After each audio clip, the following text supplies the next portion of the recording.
ఈరోజు సన్నబియ్యం కార్యక్రమం ప్రతి రేషన్ బియ్యం తీసుకోవాలంటే ఎవరికి తీసుకోవాలంటే అవి దొడ్డు బియ్యం అని ఆలోచించేవాళ్ళు. పేదవాళ్ళు మాత్రం తినాలంటే చాలా కష్టంగా ఉండేవాళ్ళు. కేజీ బియ్యం కొనుక్కోవాలంటే వాళ్ళు పనికి పోతే ₹1000 కూడా వస్తాయో రావో తెలియదు. 800, 700, 600, 300 అట్లా చేసుకునే వాళ్ళు ఉన్నారు.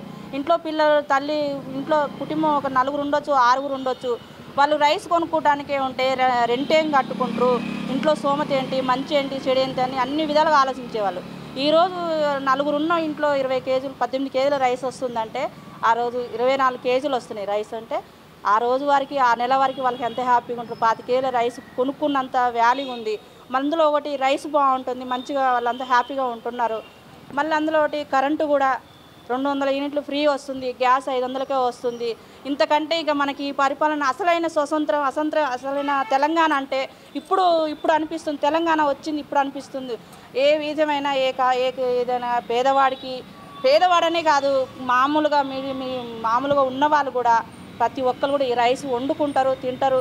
ఇవరికి తెచ్చుకొని కూడా వద్దులే ఆ రైస్ తినకుండా కూడా కోటాలో రేషన్ కార్డునే వదిలేసేవాళ్ళు.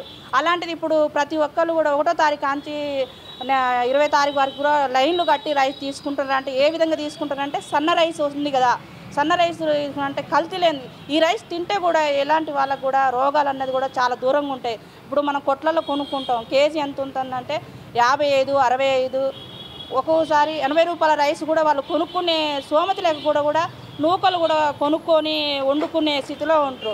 అలాంటిది ఈరోజు సన్న రైస్ వచ్చిందంటే ఇక ఇది తెలంగాణ, ఇప్పుడు తెలంగాణ వచ్చిందన్న ఫీలింగు ప్రతి ఒక్క పేదవాడికి, ప్రతి ఒక్క ఇంట్లో మహిళలు హ్యాపీగా సంతోషిస్తారని నా మనస్ఫూర్తిగా నేను అనుకుంటున్నాను. ఎందుకంటే నేను చూసినంత వారికి కూడా చాలామంది రైస్ కొనుక్కుంటుంటే ఎంతమంది బాధపడరో, ఎంతమంది ఇదయ్యారో. ఈరోజు ఫంక్షన్ కూడా చేసుకోవాలన్నా కూడా ఈ రైస్ తోటి కూడా ఫంక్షన్ చేసుకునే అంత ఆలోచన వాళ్ళకు వచ్చింది. కానీ నాకైతే నిజమైన తెలంగాణ ఇప్పుడు వచ్చిందని నేను మనస్ఫూర్తిగా నమ్ముతున్నాను. రేవంత్ అన్నకి హృదయపూర్వకంగా ఈ 6 గ్యారెంటీలో ఏ ఒక్క గ్యారెంటీ కూడా ఇది వేస్ట్ అని అనిపించలేదు. ఫ్రీ బస్సు అది ఎలా ఉంటుందంటే ప్రతి ఒక్కరు అనొచ్చు, ఫ్రీ బస్సులు ఏముందని అనొచ్చు. ఒక ఇంట్లో ఒక మహిళ ఊరికి వెళ్ళాలంటే ₹100 అవుతుంది. అది ఒక ఇంట్లో 2 మహిళలు ఉంటారు, 3 మహిళలు ఉంటారు. 3 మహిళలు ఉన్నప్పుడు ఇప్పుడు హైదరాబాదే వెళ్ళాలి, 3 మహిళలకు 600 ఉంటాయి, 600 ఖర్చు అవుతాయి. అదే 600 ఫ్రీ బస్సు పెడితే పోతున్నారు, వాళ్ళు వ్యాపారం చేసుకుంటున్నారు. ఇప్పుడు వ్యాపారం చేసుకునే వాళ్ళు కూడా సీరియల్ బేరం చేసుకునే వాళ్ళు కూడా ఇట్లా కూరగాయలు ఫ్రీ బస్ ఎక్కుతున్నారు, తెచ్చుకుంటున్నారు, అమ్ముకుంటున్నారు. ఎక్కువ రేటో తక్కువ రేటో వాళ్ళ ఫ్యామిలీలో వాళ్ళు జీవనం సాధిస్తున్నారంటే ఏందో చేయాల్సిన అవసరం లేదు. 10 మందిలో ఒక్కరు మేలు చేసి మేము డప్పు కొట్టుకోవటం కాదు. ఇలా పేదవాళ్ళకి ఇలా చేస్తే చాలా వారికి కూడా పేదవాడు అంటూ ఉండడు. ఇప్పుడు పక్కన ఇంటివాడు సన్నబియ్యం వండుకొని పక్కన లేనివాడు దొడ్డు బియ్యం వండుకొని తింటుంటే వాళ్ళ పిల్లలు ఎంత బాధపడతారు అన్నది ఆ ఫీలింగ్ అన్నది ఇప్పుడు ఈ కాంగ్రెస్ ప్రభుత్వంలో మా రేవంత్ అన్న పెట్టిన ప్రభుత్వంలో చాలా హ్యాపీగా ఉంది. మేము కూడా వండుకొని తింటున్నాం. ఇలానే సన్న బియ్యం ఇచ్చుకుంటా ఇలానే మంచి కార్యక్రమం ఏంటంటే పేదవాడు అంటూ ఉండడు. ఎందుకంటే ఇల్లు లేని వాళ్ళకి ఇల్లు ఇస్తానంటుండు, ప్లాట్ లేని వాళ్ళకి ప్లాట్ ఇస్తానంటుండు.